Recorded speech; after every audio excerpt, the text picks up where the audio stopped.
This machine is an Amberola 75. After introducing the Amberola line, Edison decided to simplify everything in 1914. So they decided what we're going to do is we'll make a 30, a 50, and a 75. And the idea was that number would reflect the price that they would sell the machine at. And sometimes that could happen. Sometimes there were problems with production and they had to raise the price. And especially during World War I, when there was a shortage of materials, prices changed. So this is the 75. The 30 was a similar machine, but it was a tabletop machine, and it sold really well. You find those quite common. Then there's the Amberola 50, which is like a bigger, bulkier, heavier, better mechanism for playing cylinder records than the Amberola 30. This machine, the 75, was a cabinet, a full cabinet model machine. It's a small cabinet though, which is kind of nice, and it has the mechanism of the Amberola 50. This machine came out in 1915 because in 1914, when they started up production, they still had to run through what they had left of old stock before they introduced this machine. So this came out around 1915. They weren't all rolled out at once.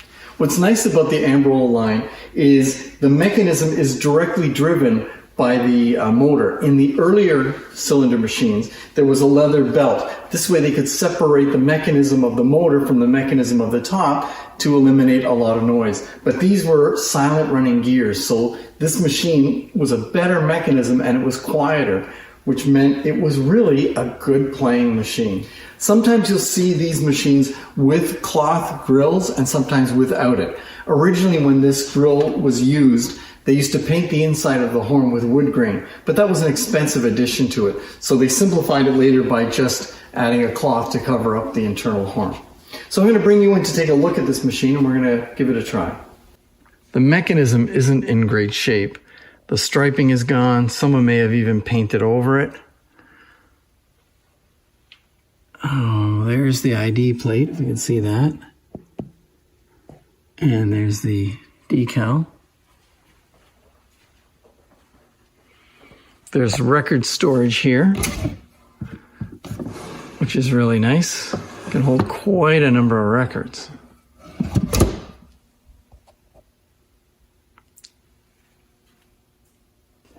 Okay, let's hear a cylinder. We're going to hear the wreck of the Southern 97.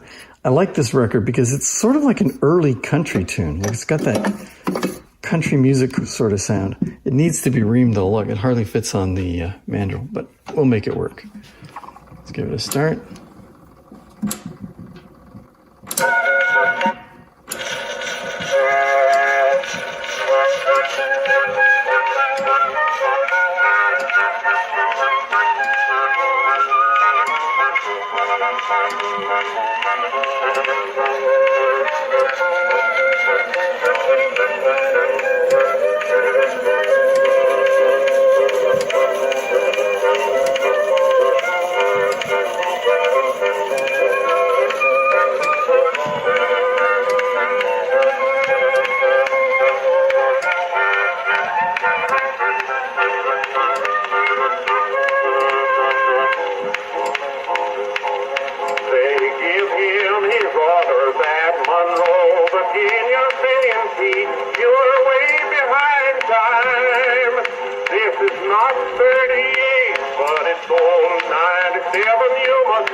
Wasn't that a great tune? You don't often hear an acoustic guitar that clearly on an Edison cylinder, so it was quite a nice little tune.